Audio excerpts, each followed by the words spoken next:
Are you done?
Is there with us?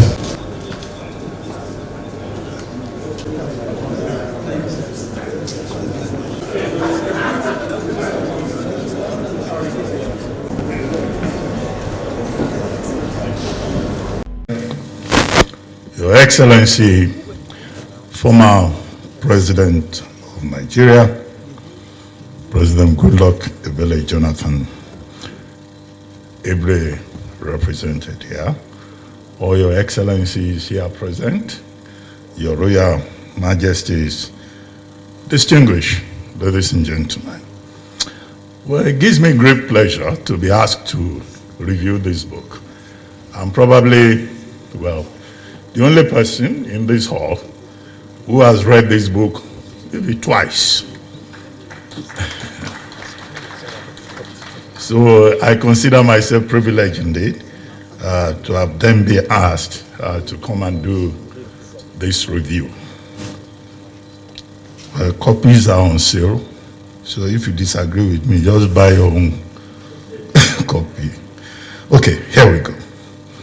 OPL 245 is probably the most well-known oil block to be awarded by the Nigerian government, more for the legal disputes and international arbitrations with regard to its acquisition and ownership involving the federal government of Nigeria, Shell and Malabu Oil, as well as a large cast of actors across courts in Nigeria, the United States, the United Kingdom, and Italy.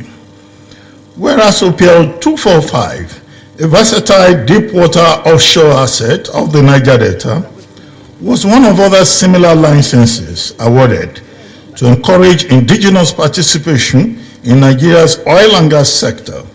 It is caught in a complex web of scandals, allegations of corruption, bribery, and so much melodrama in and out of the courtrooms.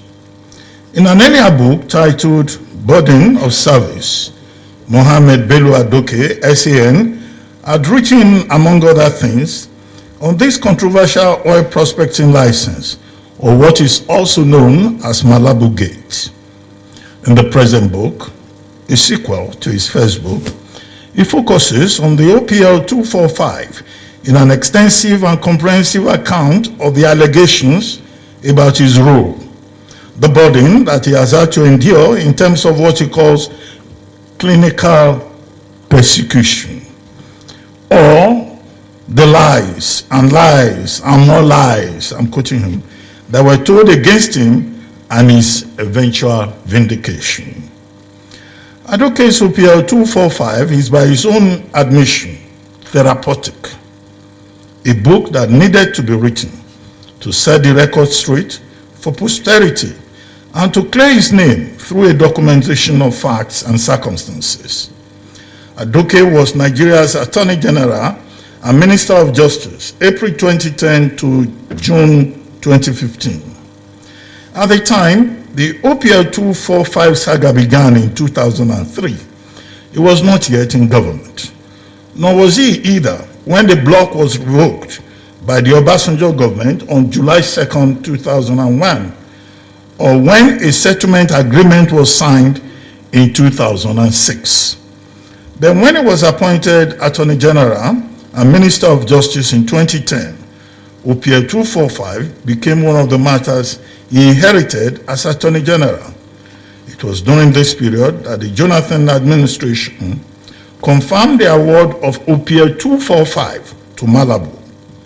This author is very clear in stating that the politicization of OPL 245 was caused by former President Olusegun Obasanjo, and I quote, who woke up one morning and set OPL 245 on fire. He revoked the block without giving any reasons, now resulting in a series of litigations involving the NNPC, Malabu, and Shell, which stalled the development of the asset.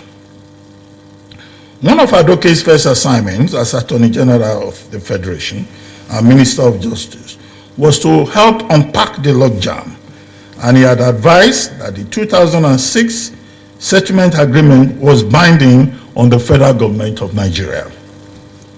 In the resolution agreement that was arrived at in April 2011, Shell and Nigeria Agip Exploration Limited will pay $1.3 billion into an escrow account with JP Morgan in London, while Malabu will receive $1.09 billion as compensation as full and final settlement.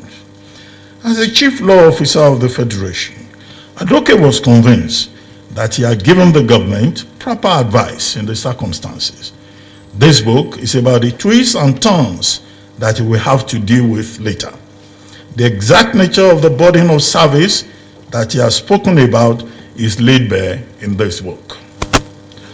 On May 29, 2015, after the Jonathan administration had left office and the Muhammadu Buhari administration had been sworn in, Adoke said he received messages from those in the know that he was going to be hounded by the new government. He was in fact advised to leave town. He heeded the advice, but more specifically to proceed for further studies at the University of Leiden in the Netherlands. His travails soon began.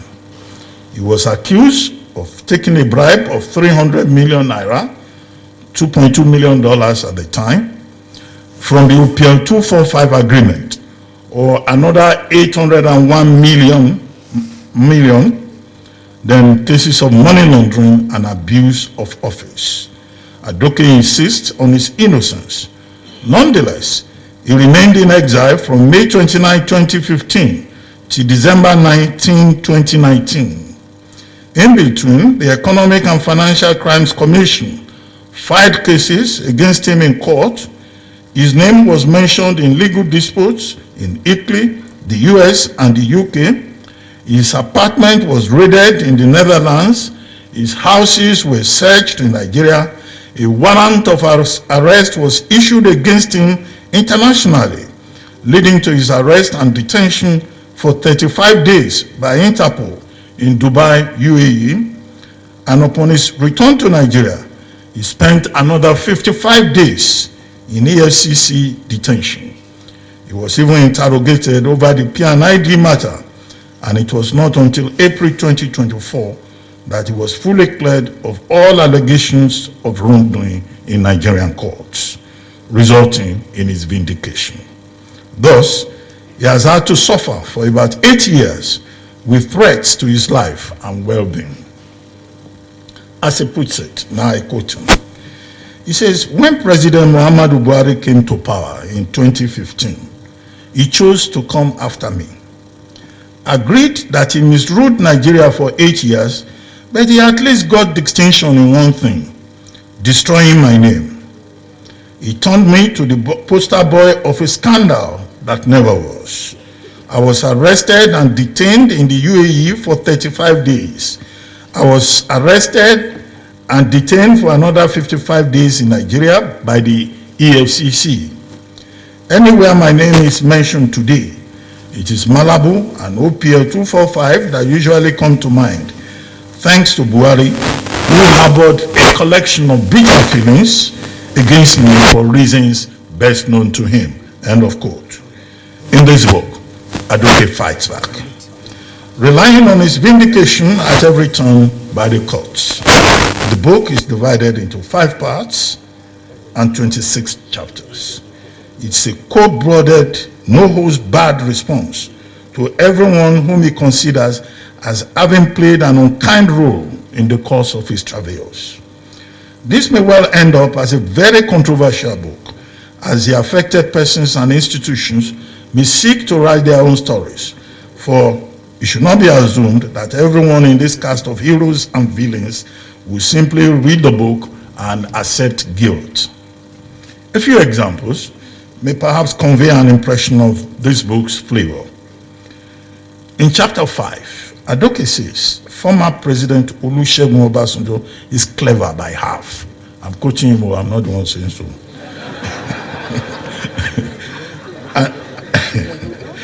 And that he owes Nigerians an apology for blatantly lying. Another quote.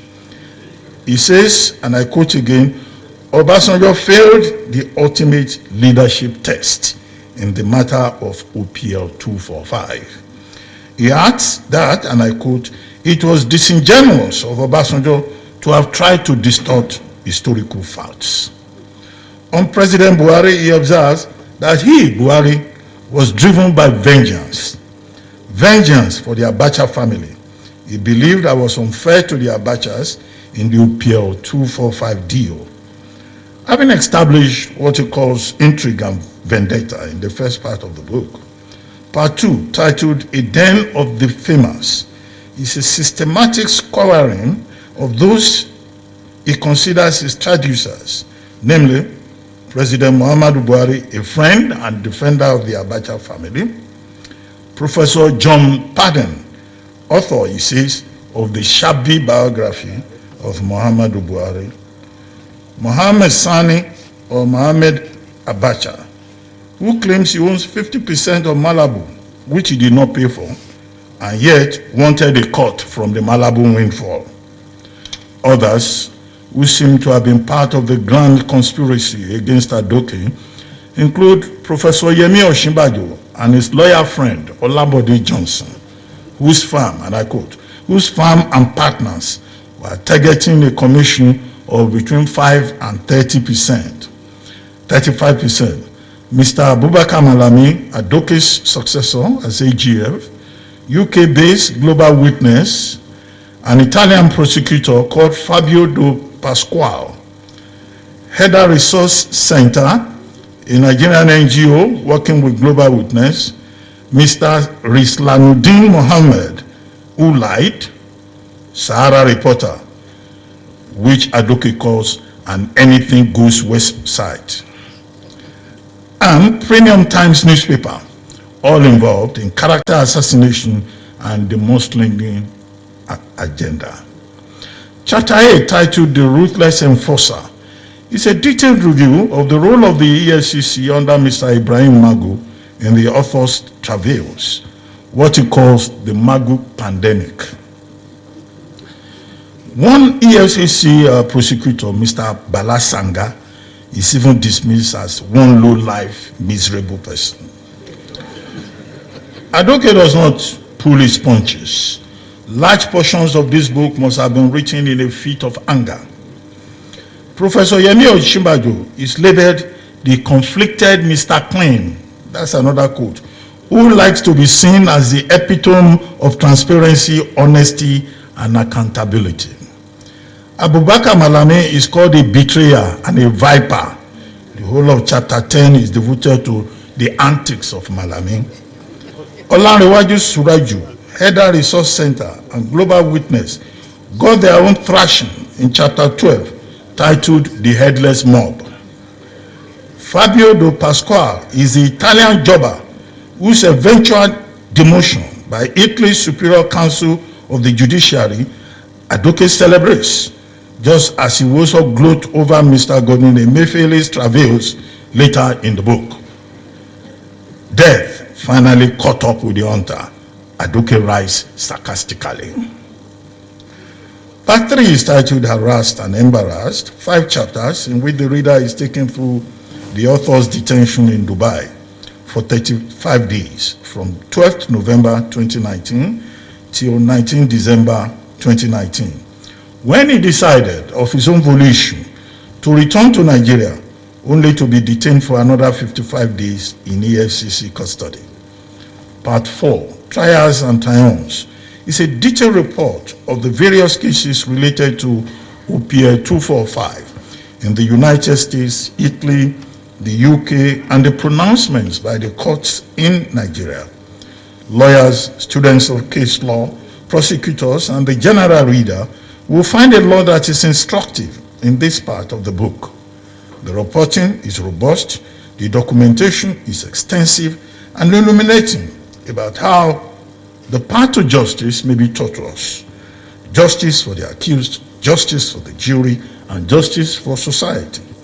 It is difficult to see, however, how justice has been done to society in the case of OPL 245. Beyond the arrested development of the asset, it is curious, as this author asserts, that OPL 245 litigation was a very lucrative oil block, as lucrative as OPL 245 itself for lawyers and their allies in the Buhari administration. That is a monumental waste of resources. The book is brought to a close with reflections and recollections. Chapter 26 opens with a telling statement I was discharged and acquitted, but the scars remain. And this is perhaps understandable given the picture of man's wickedness to man that Adoke paints, to rise to an extreme position of being the chief law officer of the Federation, only to be humiliated by, I quote again, a desperate, vicious, and ruthless government. Adoke's description of Buhari's government. There are four subtexts running through the entire book.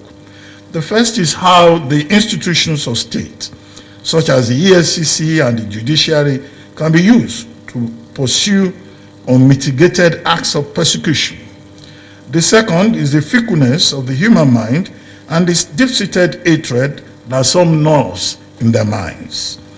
The third subtext is the use and abuse of the media.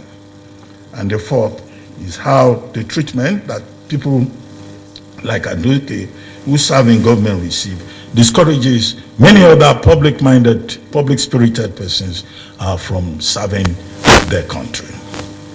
Over 12 years of litigation upon litigation over OPL 245 further raises questions about the quality of leadership in Nigeria. And so Adoke asks, who truly shall change Nigeria between Adoke and Buhari? Readers of this book may well find answers within its pages. The book is dedicated to all who stood by me when I was going through the darkest era of my life. My vindication is a victory for those who gave me a benefit of the doubt. This will include Ibrahim Lamode, chairman of the EFCC, who was relieved of his position a day after he insisted that Adoke was innocent. President Jonathan, whom Adoke describes as a super respecter of the law. Late Malam Abba Kyari,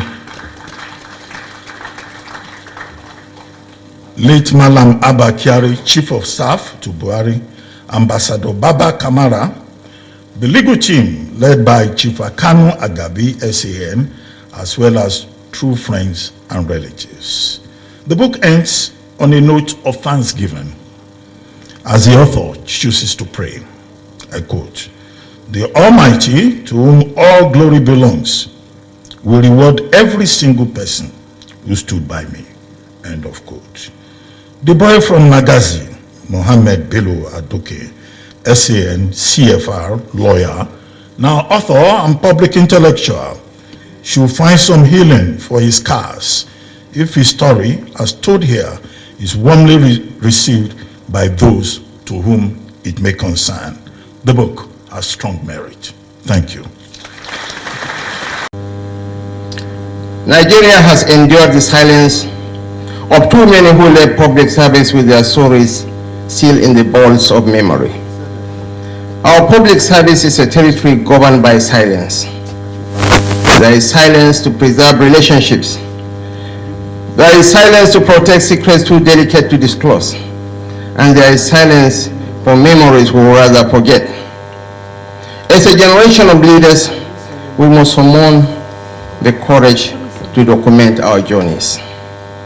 Our host today, my friend, my brother, Mohammed Bello Adoke, is a stranger to neither storytelling nor public scrutiny.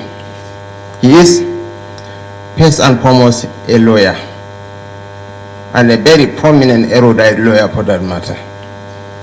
His new book, OPL 245, The Inside Story of the 1.3 billion oil block, is a recollection of events that still stir debate. These debates unfold in boardrooms and newsrooms. They echo through political cycles and around dinner tables. In his own words, he was bloodied but unbowed. This is a sentiment familiar to anyone who has walked the corridors of power in this country. So I must say this without equivocation. Each of us who has had the privilege of serving this country owes the people an account of our stewardship. Our stories are not ours alone. They belong to the nation. They belong to history. We must never forget that public service is, in the end, a life lived on the dock in the court of public opinion. Your Excellencies, distinguished ladies and gentlemen, there is no doubt that those named in this book will tell their own side of the story. That indeed is how history finds its balance. Every witness must speak. Every accused person must speak. Every participant must speak. And as they do, we are reminded of the sobering truth. Life itself is a litigation with no end. There is no final adjournment in the pursuit of justice.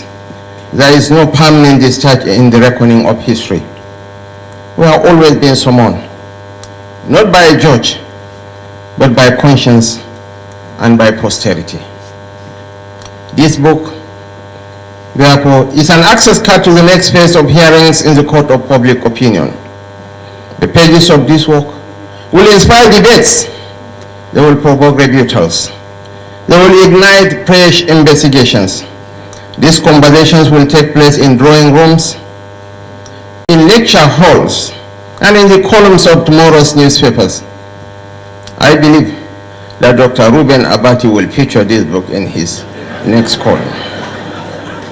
But this is the nature of storytelling. It expands the moment it is shared with the public. Those who have walked this path carry scars that do not always show. They bear burdens that do not always make it into official reports. That is why we must commend every attempt to document our stories. Not because they are perfect, but because they are necessary. Not because they end the conversation, but because they begin it. The courts may close. The headlines may fade. The official records may be revised, but the conscience of a nation never adjourns. In that eternal courtroom, we are all on trial. Not only for what we did, but for what we dare to remember, for what we dare to reveal, and for what we dare to pass on. As we live here today, we must realize something fundamental. This culture of accounting for our place in history shall remain our solemn pact until we draw our final breath. It is a duty that binds us to one another and to the generations yet unborn. We must continue to honor this calling until we arrive at that ultimate destination where our stories are no longer ours to tell, where our memories yield to eternity, and where judgment is neither appealed nor revised, but sealed forever. Mr. Adoke, thank you for telling your own side of the story. May our nation continue to prosper. May we continue to be united in the cause of this our great nation. Thank you, and may God bless us all. I'm indebted to the Vice President of the Federal Republic of Nigeria, Senator Kashim Shettima, GCON, an amiable leader and a gentleman par excellence, for taking time out of his busy schedule to honor me with his esteemed presence. I'm particularly grateful for his courage, encouragement, and soothing words, which are healing balm to the physical and psychological trauma caused by my traducer and the Nigerian state. Permit me, Your Excellency, to inform this audience that after the verdicts by the various courts were over, I opted to go back into exile. In fact, I left. It was to the credit of His Excellency, the Vice President, who called me one day and said, "Come back to Nigeria. You have to put a closure to this saga." I thank you, Mr. Vice President. I'm also very grateful to the Chief Presenter, His Excellency Governor Seyi Makinde, for honoring me by presenting this book to the public. Governor Makinde has repeatedly demonstrated his friendship through his numerous acts of kindness and forbearance. I can attest that through hard work and service to his people, he has risen to the enviable position of a respected political leader and statesman in the Nigerian polity. Distinguished ladies and gentlemen, my close associates and friends have sought to know my motivation for writing this book, which many have either termed controversial or too revealing by Nigerian standard. While not attempting to review the book, it is important to assure you all that I did not set out to denigrate anyone, but to set the record straight and provide valuable insights into a transaction that was not only carried out in furtherance of the national interest, but also to safeguard Nigeria's economic interests as it relates to the exploitation of our hydrocarbon resources. The Chinese proverb to the effect that the faintest ink is better than the strongest memory aptly reinforced the reliability of written records over human memory. I am therefore not unmindful of the fact that the event would outlive us. Documenting such events as have been done in this book is a more dependable way of preserving such information and effectively shielding it from distortion deliberately or unwittingly. Although I was not a party to the 2006 settlement agreement which preceded my appointment as Attorney General of the Federation of Nigeria and Minister of Justice, my traducers, state and non-state actors alike ensured that I suffered immense public odium, loss of reputation, earnings, and family life for the role I played in ensuring the implementation of an agreement in 2011, notwithstanding that I was only carrying out the lawful directives of the President in the exercise of his executive powers under the Constitution. The book has revealed the damaging role of anti-corruption campaigners, local and international, especially when their motives are less than altruistic, laced with unethical conduct and desire to achieve nothing more than to destroy hard-earned reputations. Their use of unethical and illegal tactics, as was done in my case, to satisfy narrow interests and predetermined outcomes must be deprecated. It was during my travail that I learned that public officers with a viable position in government could be persuaded in the national interest to lie on oath to ensure victory in the spurious suit instituted on behalf of the government. I've always believed the public prosecution should be conducted ethically and only when the facts support the charges. The OPL 245 prosecution revealed disturbing incidents of connivance, conspiracy to pervert the course of justice, and downright suppression of exculpating evidence to secure a conviction at all costs. The amount of public funds expended on this malicious prosecution and ill-motivated civil suits is astounding. Nigerian taxpayers should not be made to carry such a needless burden. There must be consequences for ill-conceived and malicious prosecutions conducted at public expense. The Milan prosecutor in Italy were found guilty of suppressing exculpatory evidence. The judicial system punished their unethical conduct with 8 months imprisonment. On the contrary, in Nigeria, the investigators and prosecutors of the EFCC, in the bid to satisfy their paymasters, equally disregarded subsisting court orders, suppressed evidence, and intimidated witnesses to lie on oath in a desperate effort to try to secure a conviction. Regrettably, nothing has happened to them. We must restore the good old tradition and standards of prosecution based on evidence. No matter the pressure that is brought to bear on them, prosecutors must never be persecutors. In all of this, my belief in the Nigerian project remains unshakable. Public office is a public trust for which we remain accountable, not only to our maker, but also to the people.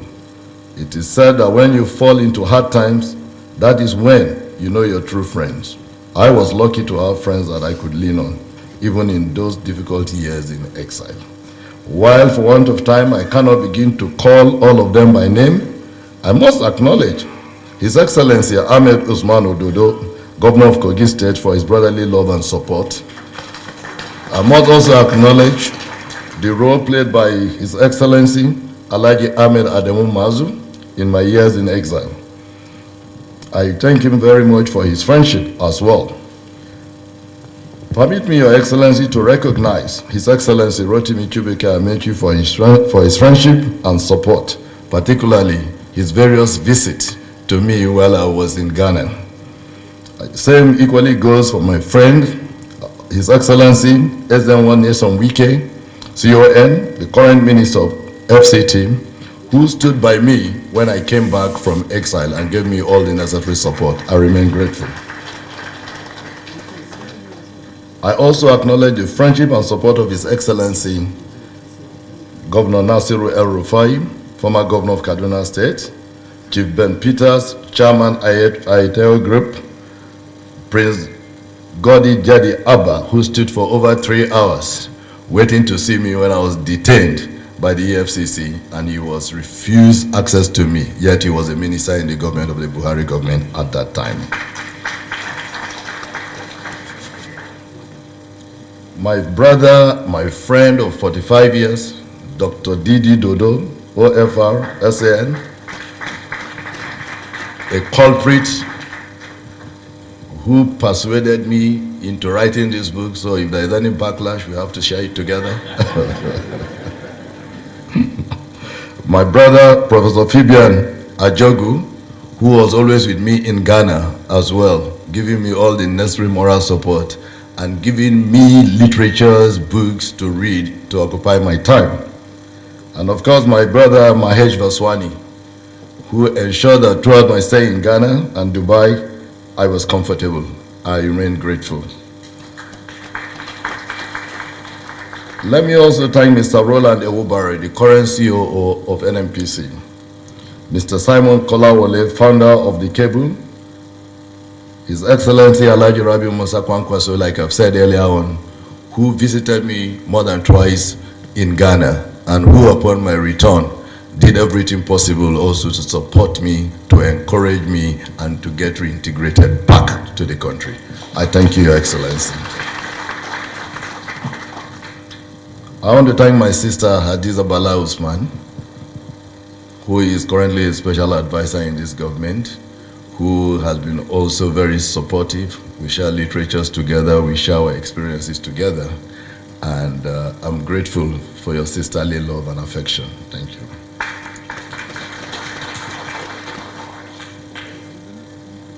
Finally, Your Excellency, I'm grateful to the Almighty Allah for keeping me alive to witness this day.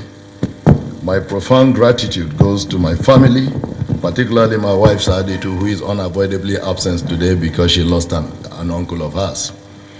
My children and siblings, particularly Husna Bello, and my brother Engineer Bashir Bello, and all special assistants and staff who stood by me throughout my ordeal.